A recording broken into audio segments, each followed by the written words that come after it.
Bom dia, meus irmãos, tudo bem? Fabrício aqui. A gente vai dar continuidade aí à nossa explanação sobre o panorama do Antigo Testamento. Hoje é a nossa aula 4, a gente vai falar um pouquinho sobre o livro de Números. E o nosso tema principal é o anseio por Canaã.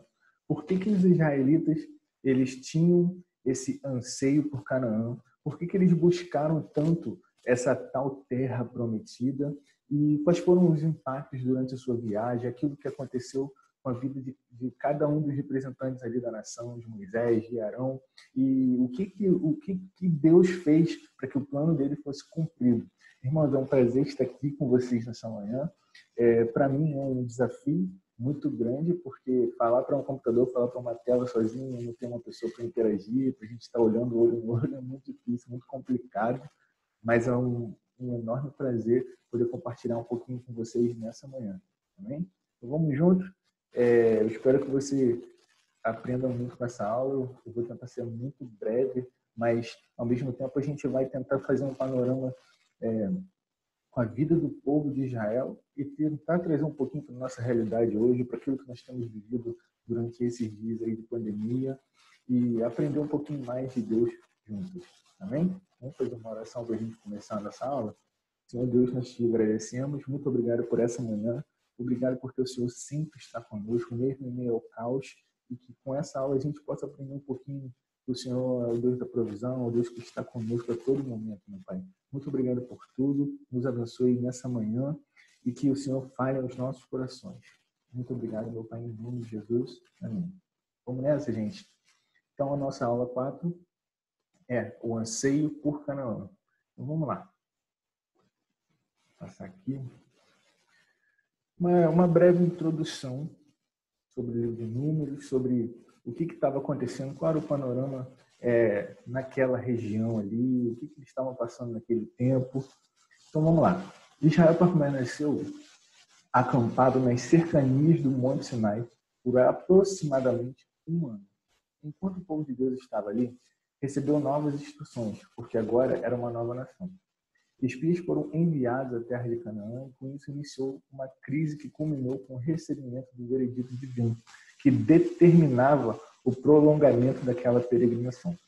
Muitos dizem que o trajeto que Israel deveria fazer era um trajeto muito tranquilo de se fazer, mesmo a pé. Não iria durar os seus 38 anos, como durou a peregrinação no deserto, durou 38 anos, mas se você pegar o complemento do tempo ali, de quanto tempo eles ficaram no Sinai, mais algumas coisas que aconteceram no decorrer do tempo, as pessoas normalmente falam 40 anos, né? Mas o certo de peregrinação no deserto foram 38 anos. O que eu acho muito interessante aqui é que Deus ele sempre se preocupa em trazer instrução para o seu povo. Sempre, sempre. Ainda mais porque o contexto que Israel estava vivendo naquele momento era de realmente se tornar uma nação, de ser uma nação.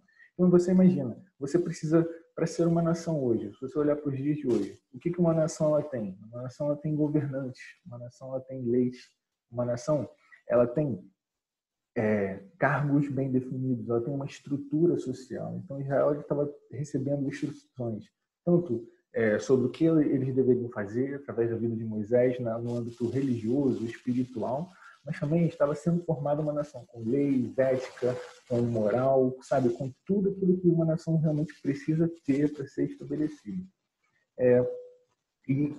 Acontece esse episódio aqui dos espias. Eles foram enviados à terra de Canaã, os 12 espias, como nós bem sabemos, e ali toda uma história é desenrolada sobre o veredito que esses espias trazem. A gente vai ver um pouquinho disso mais aqui para frente. Então, vamos lá. Isso aqui é algo super, super importante. A dedicação do tabernáculo. Começa em Êxodo 40:40 até Números 6, 9, 14. Por quê? Porque eu coloquei a dedicação do tabernáculo aqui para a gente começar falando sobre o contexto ali. Porque o tabernáculo, ele com todos os seus móveis, ele havia sido concluído e montado. E isso se tornou o centro da vida religiosa de Israel. Porque, na verdade, o que significava Israel, essa nação, ter um tabernáculo. Um tabernáculo significa que Deus habitava no meio do seu povo. Habitava no meio do seu povo. Isso é algo extremamente importante da gente aprender, da gente ver, porque o tabernáculo, ele representa Deus habitando no meio do povo. Hoje, se a gente olhar para a nossa vida, a gente não precisa ter um lugar de habitação para que Deus esteja habitando no meio do seu povo. Um lugar onde a gente coloca ali toda uma cerimônia, porque, por exemplo, hoje nós estamos vivendo nessa pandemia, nós sabemos disso, e nós não temos mais acesso às nossas igrejas, e as nossas igrejas, na verdade, se tornaram as nossas casas, os nossos quartos. E o mais importante que nós podemos aprender com essa lição é que Deus ele veio habitar dentro de nós hoje. Naquela época, Deus estava no tabernáculo, ali naquela representação, em todos os utensílios ali. Tem uma figura que aponta para Jesus, mas Deus estava ali realmente no tabernáculo, dizendo que estava presente ali com o povo.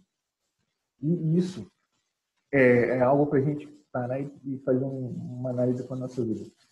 Poxa, nós hoje não temos mais o acesso à igreja, mas Deus ele habita dentro de mim, através do Espírito Santo. E eu fiz esse panorama para a gente entender a importância do tempo que nós estamos vivendo hoje, de Deus se fazer presente na vida de nossas famílias, na nossa casa, no nosso dia a dia. É muito importante a gente ver que Israel, eles se dedicavam realmente àquilo que eles se propunham fazer. O tabernáculo, os seus utensílios, tudo aquilo que foi feito pelas mãos dos israelitas, é muito, muito, muito bem feito. Tudo que nós fizermos hoje por Deus tem que ser bem feito também, tem que ser com o nosso coração aberto. A gente precisa realmente buscar a excelência de tudo que a gente for fazer com as nossas mãos. Então, eu trouxe sobre isso aqui da dedicação do tabernáculo, que eu acho muito importante. Eu acho que você precisa aprender isso, eu preciso aprender isso mais e mais, a gente precisa viver essa realidade. Beleza, gente? Então, o tabernáculo se tornou o centro da vida religiosa de Israel. Aí a gente vai para uma parte mais, entrando um pouquinho ali no livro de Números e vendo algumas particularidades do texto, algumas importâncias que o autor dessa lição aqui do Anseio por Canaã ele dá. E a gente vai falar sobre peregrinação no deserto. Números 10, 11 até Números 22, 11. Bom, esse texto traz um aspecto muito importante.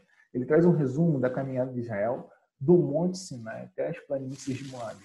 Em comparação, pouquíssimo sabemos a respeito dos 38 anos de sua peregrinação pelo deserto. O que acontece nesse texto? Esse texto é um resumão daquilo que aconteceu, que foi acontecendo, onde Israel saiu do Monte Sinai, onde eles receberam tudo aquilo de Deus. Vocês agora vão se preparar, porque houve um tempo de preparação para que os israelitas eles fossem até Canaã. E Deus falou, vocês estão se preparando, vocês vão se preparar e agora vocês vão caminhar pelo deserto. E esse texto ele traz alguns aspectos ali importantes sobre isso. Nós sabemos muito pouco sobre esses 38 anos. Imagina só, é um tempo muito grande para ser narrado com muitos detalhes. Imagina você escrever 38 anos de história, contando com detalhes, ano após ano. Isso é algo muito complexo de se fazer. Isso é um livro muito grande. E o autor de Números ele prefere trazer uma condensação disso e realmente trazer os aspectos principais daquela caminhada. A crise em Cádiz. A gente viu aqui que na peregrinação do deserto, que traz um resumo da caminhada de Israel do Monte Sinai até as planícies de Moabe. E aqui em Cádiz, o que acontece? Foi nesse episódio que os espias foram enviados. O povo estava em peregrinação, ele estava indo pelo deserto para chegar à terra de Canaã, e os espias aqui eles são enviados. Os espias foram enviados à terra de Canaã à medida que Israel seguia a norte para acampar em Cádiz. Os 12 homens apresentaram um relatório de excelência sobre a terra. Então, todos os espias, os 12 que foram enviados, eles chegaram até a terra de Canaã, que eles tinham como objetivo fazer uma análise da terra, analisaram essa terra e os 12 tiveram o relatório. Não, a terra é muito boa, realmente. Essa terra ela é incrível. É uma terra muito abençoada, é uma terra que realmente prospera. 10 homens declararam que era impossível ocupar a terra. E 2 homens, Josué e Caleb, afirmaram com confiança que tinham confiança nos planos de Deus, que eles sabiam que aquela terra ela ia pertencer aos israelitas. Isso aqui é algo que a gente precisa aprender. Por quê? Por causa do relatório dos 10 espias, o povo ele foi influenciado, incitado, pedindo até mesmo que Moisés seja tirado do seu posto de líder. Os 10 espias e os representantes do povo foram condenados a morrer. Aquela geração foi condenada a morrer no deserto. Isso aqui que a gente precisa se atentar. Ela foi condenada a morrer no deserto por causa do relatório da maioria. Nem sempre a maioria ela tem a voz da razão. Muitas vezes a gente olha, a gente se deixa influenciar por aquilo que as pessoas têm falado. Vamos fazer um paralelo com a nossa vida hoje. Da mesma forma que os espias aqui trouxeram um relatório negativo, olharam para a terra primeiro e falaram, não, a terra é boa, é verdade. Mas não vamos ocupar, os gigantes são muito fortes, nós não vamos ter poderio para vencer. Só que Josué e Caleb sabiam que Deus estava com eles. Que Deus era o Deus das guerras, das vitórias, das batalhas, e que iria entregar, se ele prometeu, ele iria entregar essa terra a Josué e Caleb. Então, se hoje você é influenciado, qual é essa maioria? Quais são esses espias, esses 10 espias hoje na nossa vida, que muito tem influenciado o nosso dia a dia? A televisão, hoje você vê notícias sobre o coronavírus, sobre aquilo que tem acontecido no mundo, e realmente são relatórios muito negativos. Muito negativos. Se nós nos deixarmos influenciarmos por isso, a nossa vida ela não anda. E a gente começa a perder a nossa confiança em Deus, nos planos de Deus, naquilo que Ele prometeu. Eu acredito muito que Deus ele já prometeu coisas para mim, que eu preciso trazer isso à memória. Eu acredito muito que Deus prometeu coisas para você. Eu tenho certeza disso, para você que está me escutando. Eu tenho certeza que Deus prometeu muitas coisas a você. E muitas vezes nós ficamos sendo influenciados por essa voz negativa aí da TV Globo, do SBT, da Record, das notícias que muito querem falar sobre morte, desgraça e tudo aquilo que tem acontecido. Só que Deus é um Deus que nos traz a memória e Ele está conosco. Amém? Ele está conosco e nós não podemos ser influenciados por essas vozes. No mundo existem várias vozes, assim como a palavra de Deus nos diz. No mundo existem várias vozes. Você não pode ser influenciado pela voz negativa, pela voz do coronavírus, pela voz da doença, pela voz da crise econômica. Seja influenciado pela voz de Deus. Por quê? O que acontece? Quando nós somos influenciados pelo relatório da maioria, pelo relatório negativo, por aquilo que tem acontecido, nós queremos pedir a cabeça do líder. Isso aqui é incrível. Nós queremos pedir a cabeça, nós ficamos irritados com as pessoas que estão ao nosso redor, nós ficamos irritados com Deus. Nós olhamos para Deus e falamos, o Senhor esqueceu de nós. O Senhor nos trouxe até aqui para morrer. Isso que os israelitas falavam. O Senhor nos trouxe até aqui para morrer. Então, Deus não te colocou nesse mundo simplesmente para te abandonar. Ele tem um plano para a sua vida, eu creio muito nisso. Assim como ele teve um plano para a nação de Israel, ele tem um plano para você. Amém? Isso aqui é incrível. Vamos lá. Aqui um aspecto falando sobre a rebelião que aconteceu ali em Números 16. O que acontece? Corá e os levitas que o apoiavam lideravam uma rebelião contra Arão e sua família. Datã e Abirão aspiravam tomar o lugar de Moisés como líderes políticos. Deus, porém, defendeu Moisés e Arão, fazendo com que as terras se abrissem e engolissem Datã e Abirão. bem como suas famílias e também Corá. Antes que a rebelião tivesse terminado, 14 mil pessoas morreram em Israel por causa dessa rebelião. Datã e Abião eram pessoas que tinham uma expressão política, que queriam assumir um lugar de prestígio, um lugar onde eles pudessem ter uma influência. E Corá e os levitas que apoiavam ele, Corá era descendente de Ruben e acreditava muito que poderia servir ali como líder religioso de uma forma mais incisiva, melhor do que Arão. Ele se achava melhor que Arão e sua família. Isso era inegável. E o que nós podemos aprender com isso? Que a rebelião ela não é algo saudável. Ela sempre nos leva à morte. Rebelião traz morte. Assim como aconteceu no povo de Israel, onde 14 mil pessoas morreram. Imagina quando uma rebelião é incitada no meio do povo de Deus. Nós precisamos aprender a olhar a Bíblia e fazer um paralelo com as nossas vidas. Eu te faço uma pergunta. Será que você já incitou rebelião de alguma forma? Não apenas dentro da igreja, mas o que significa uma rebelião? É quando eu me rebelo contra alguém, contra alguma ideia, contra alguma pessoa, e normalmente isso causa uma divisão. Rebelião e divisão não são algo saudáveis. Tudo que há divisão, tudo que há uma separação de uma forma incisiva, querendo impor ideias, querendo impor suas vontades, querendo tomar o lugar de alguém, traz morte. Isso não é algo saudável, não é algo saudável. Pensa comigo. Se você alguma vez já apoiou alguma ideia e tentou passar por cima de alguém, isso é rebelião. Uma coisa diferente é você não concordar. Eu não concordo com o fulano, mas eu não fico incitando pessoas contra. Não, vamos tirá-lo do poder. Vamos vamos parar de seguir essa pessoa porque eu sou melhor que isso. Não é saudável, isso não é legal, isso traz morte, isso traz condenação e Deus não aprova isso. Tanto que o que Deus faz? Ele abre, engole, a terra se abre e ela engole Datã, Abirão, Corá. Eles são mortos, aniquilados. Por quê? Tudo aquilo que se revolta contra Deus, se rebela contra Deus e contra as pessoas que Deus tem colocado na frente, não traz vida, sempre leva à morte.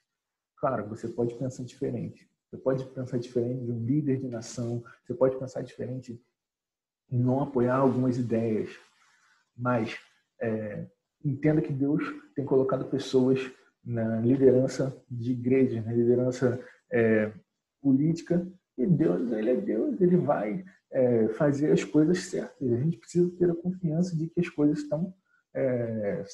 vão ser certas, que Deus vai colocar as coisas no lugar. A gente quer muito fazer com as nossas forças e impor coisas com o nosso poder, mas isso nunca vai dar certo. Isso sempre leva à morte. Amém? Então, essa grande rebelião aí de Números 16 tem muito a nos ensinar. Nós precisamos ler esse capítulo e pensar um pouco a respeito das nossas vidas, da nossa nação também, o que tem acontecido na nossa nação nesses últimos dias. E o interessante aqui é que Deus, como sinal de que apoiava Arão, ele faz o botão da vara de Arão florescer. Algo que não tinha vida, no cajado de Arão, Deus faz ali um botão florescer, uma flor florescer. Isso é incrível. Deus ele traz vida a algo inanimado, algo que estava morto. Ele faz isso porque ele é um Deus que ele não aprova as rebeliões, ele sempre traz algo novo para as pessoas que estão seguindo a sua vontade, seguindo a sua direção. Amém? Vamos nessa. Peregrinação até Moabe. Então vamos lá. No caminho, agora a gente saiu de Cádiz, a gente sai de Cádiz. Agora a gente está em Moabe, tem mais um caminho para seguir. Agora, o que se torna realidade? Essa realidade aqui dos 38 anos que a gente viu, que o povo iria peregrinar, ela começa. E o que acontece? Moisés, ele desobedece a Deus e por causa de sua ira e de seu descontentamento com o povo, ele fere uma rocha. Deus fala, Moisés, lá em Números 20, 22, Moisés, tira a água da rocha. Palha ela, palha ela, palha ela. E ao invés de Moisés falar, Moisés pega o cajado, estava descontente, o povo estava murmurando, o povo estava falando mal, o povo estava, Deus nos trouxe aqui para morrer. O que Moisés faz? De uma revolta só, bate na rocha. E a rocha sai água. E por causa dessa atitude, ele é impedido de entrar na terra de Canaã, na terra prometida. Para só e pensa comigo. Por causa do estado de estresse, de descontentamento que Moisés estava tendo, ele é levado pelas emoções, ele é levado por uma atitude cega e acaba ferindo a rocha em vez de falar. Ele acaba descumprindo uma ordem direta de Deus por causa daquilo que estava se passando na vida dele, de todo o estresse, de toda uma batalha que estava ocorrendo dentro da sua mente. Muitas vezes na nossa vida, muitas vezes, a gente acaba descumprindo a ordem de Deus, aquilo que ele tem colocado sobre nós. Olha isso, preste atenção. Por causa de estresse, por causa de problemas que têm acontecido no campo das ideias, por causa de cansaço, nós precisamos parar e refletir como está na nossa vida. Se nós estamos seguindo a ordem e o fluir de Deus para as nossas vidas. Para um pouquinho em meio a esse caos, para um pouquinho em meio às dificuldades do dia a dia e pensa, será que Deus tem mandado eu falar em situações? Será que Deus tem mandado eu me posicionar diante de algumas situações? E ao invés de falar, ao invés de me posicionar, eu tenho brigado, eu tenho feito as coisas com a minha força, deixando Deus de lado, deixando Deus agir deixando Deus de agir na minha vida. Ele vai agir mesmo. E tenho que tentar fazer tudo com o meu braço, com a minha força. E olha só, Moisés, ele fere a rocha. Fere a rocha. Com o mesmo cajado que ele faz maravilhas no Egito. Então, o que eu aprendo com isso? Que um instrumento que traz paz, que traz libertação ao povo, um instrumento que foi capaz de abrir o Mar Vermelho, porque nós sabemos lá que ele colocou o cajado e o mar abriu, também pode ser usado para descumprir a vontade de Deus.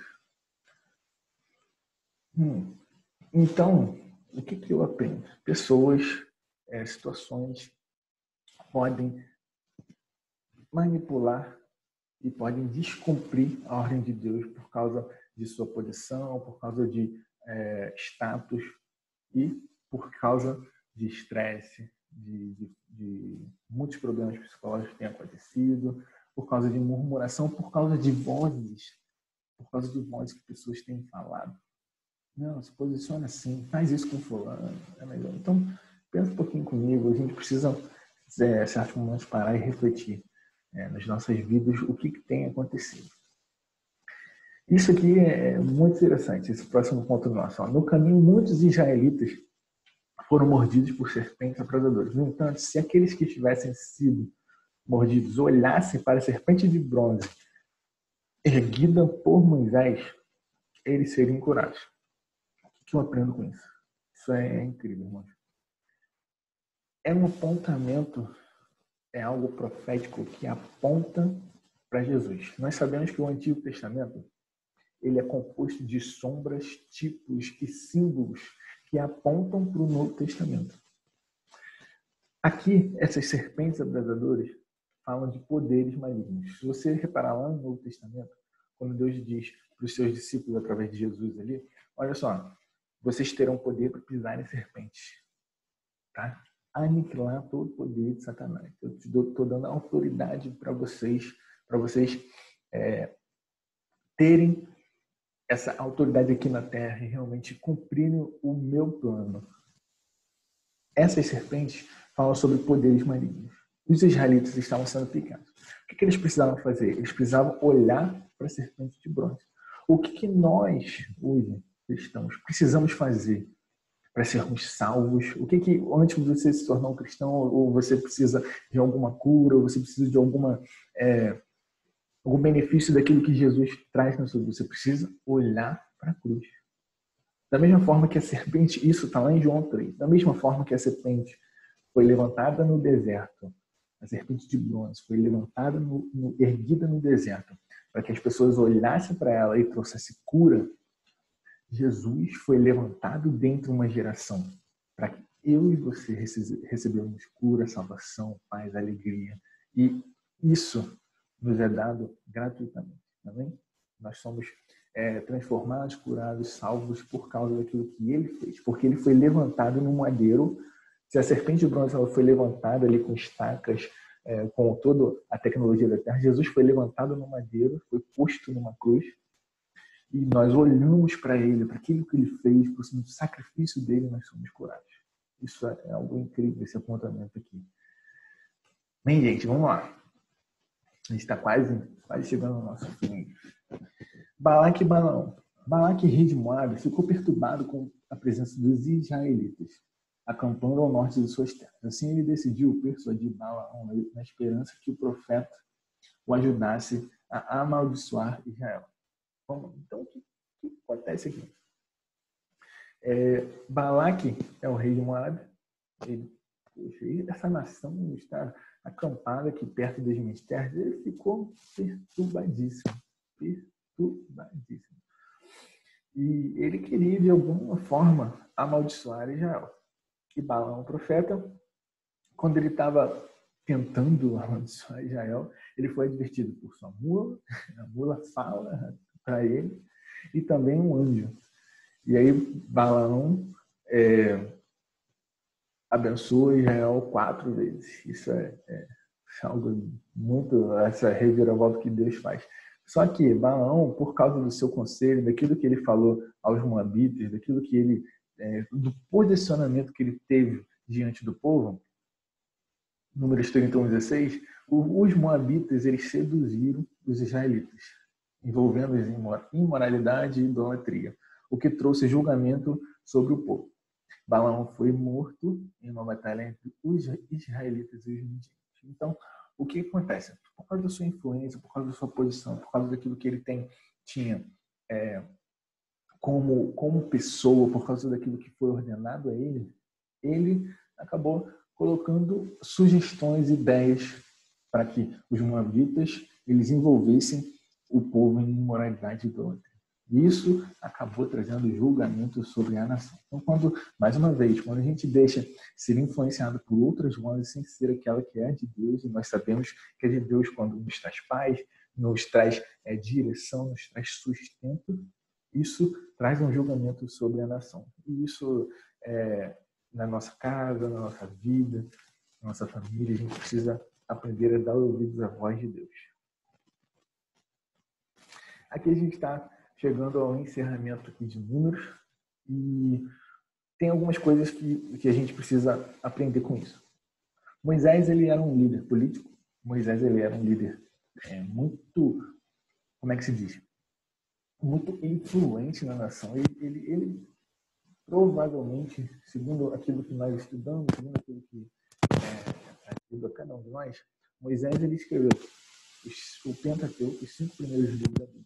Então, Moisés ele tinha uma capacidade intelectual muito grande. Claro que ele não fala por Deus, ele colocou essa capacidade. Moisés ele teve a sorte de ser ensinado pelos egípcios. Era um povo que tinha muita sabedoria. Ele foi ensinado logo, não somente pelos egípcios, mas na casa de Faraó. Ele teve mais ensino, mais influência. E isso é muito, muito importante para aquilo que a figura que ele é dos israelitas. E Moisés ele faz ele sabe que está chegando o tempo dele. Ele sabe que está chegando o tempo de realmente ter um sucessor, de ter uma pessoa que vai se colocar agora diante do povo. Moisés ele faz alguns apontamentos. Ele primeiro lembra aos israelitas que eles eram o povo da aliança de Deus. Isso. O líder ele tem sempre que lembrar, a gente precisa sempre aprender a lembrar ao povo de Deus que Deus tem uma aliança com cada um de nós. Naquele tempo, era uma aliança que era só para os israelitas. Hoje nós temos uma aliança através do sangue de Jesus. A gente purifica de todo o pecado. Essa é uma aliança que eu e você nós temos direito por causa daquilo que Jesus fez para nós. Então Moisés ele relembra dessa aliança de Deus. E repete os 10 mandamentos. E mostrou que eles seriam fundamentais para que a nação fosse aceita perante o Senhor. Isso é algo que tem que ser feito sempre. Nós precisamos nos lembrar das ordenanças de Deus. Tanto para a nossa vida, como para a nossa vida na sociedade, para a nossa vida ao redor. Porque nós somos seres humanos e por que Moisés ele faz isso? Porque nós esquecemos. Nós esquecemos daquilo que Deus prometeu para nós, nós esquecemos daquilo que Ele nos deixa como mandamento e a gente precisa ter isso sempre guardado no nosso coração. Moisés ele alertou contra a idolatria e deixou regras e ordenanças civis e sociais. As bênçãos e maldições deveriam ser repetidas publicamente para toda a congregação, depois que os israelitas entrassem em Canaã. Mais uma vez, aquilo que foi feito lá em Deuteronômio 28, sobre as bênçãos e as maldições, vocês precisam reler isso quando vocês entrarem em Canaã, porque são coisas que Deus deixa para nós, para que a gente atente, para que a gente coloque os nossos olhos nisso. Por isso que nós precisamos de Santa Bíblia, porque a palavra de Deus é a lei do Senhor. E na lei do Senhor, o provérbio diz, na lei do Senhor, a saúde, a cura, a vida. Nós precisamos entender isso. E na Bíblia existe saúde para as nossas vidas, existe toda uma forma que nós precisamos nos portar, instruir outras pessoas. Isso é algo que nós precisamos olhar sempre. Quando Moisés ele entrega o seu cargo, ele sabe, chegou a minha hora, agora vocês precisam de uma nova liderança. Ele designa Josué como líder, condiciona os sacerdotes para transmitir-lhes o dever de ensinar o povo. E esses ministérios de altar receberam das mãos de Moisés uma cópia. Aqueles que servem ao Senhor, que ensinam, precisam estar de acordo com a lei do Senhor. Isso é algo que eu aprendo. E quando Moisés ele é uma figura do libertador, aquele que libertou o povo do Egito, da garra de Faraó. E agora Moisés ele está transicionando. Ele é um libertador. A mão de Deus estava com ele. Só que ele está transicionando um tipo de liderança. Porque Josué também é uma figura que aponta para Jesus. Porque Moisés também aponta para Jesus. Moisés como nosso libertador. Jesus também é nosso libertador. Moisés tirou o povo do deserto. Jesus tirou a gente do deserto do mundo. Só que agora o povo precisa de um tipo de liderança diferente. E essa liderança é a liderança de Josué. Quem Josué é? Josué é o general de guerra, é aquele que batalha, aquele que está indo para cima, aquele que vai vencer, que vai lutar as guerras. Josué é aquele que é um dos 2 espias, Josué e Caleb, que trouxeram um relatório positivo porque tinham confiança em Deus. Então, ele é um homem íntegro, um homem de confiança, um homem que sabe para onde está indo e sabe que Deus está com ele. E isso é a típica figura da liderança que Deus precisa e sempre quer. Bem? Antes de morrer, Deus mandou Moisés subir ao monte Nebo. Dali ele avistou a terra que os israelitas estavam prestes a conquistar. Deus permite Moisés olhar a terra, mas não permite Moisés adentrar. Deus é mau e tal, porque fez isso. Não. Por quê? Porque Deus tinha um plano para a vida de Moisés. Esse plano, eu acredito, eu tenho a plena convicção que se cumpriu. Moisés fez aquilo que ele tinha que fazer no meio do percurso, por causa da desobediência, por causa da transição entre lideranças. Moisés E por causa de vozes e influências do povo, Moisés acaba e deixa de participar daquilo que Deus queria fazer para a vida de Israel. Então, o que eu aprendo hoje na nossa vida? O que tem te afastado de você conquistar aquilo que o Senhor tem posto na sua vida?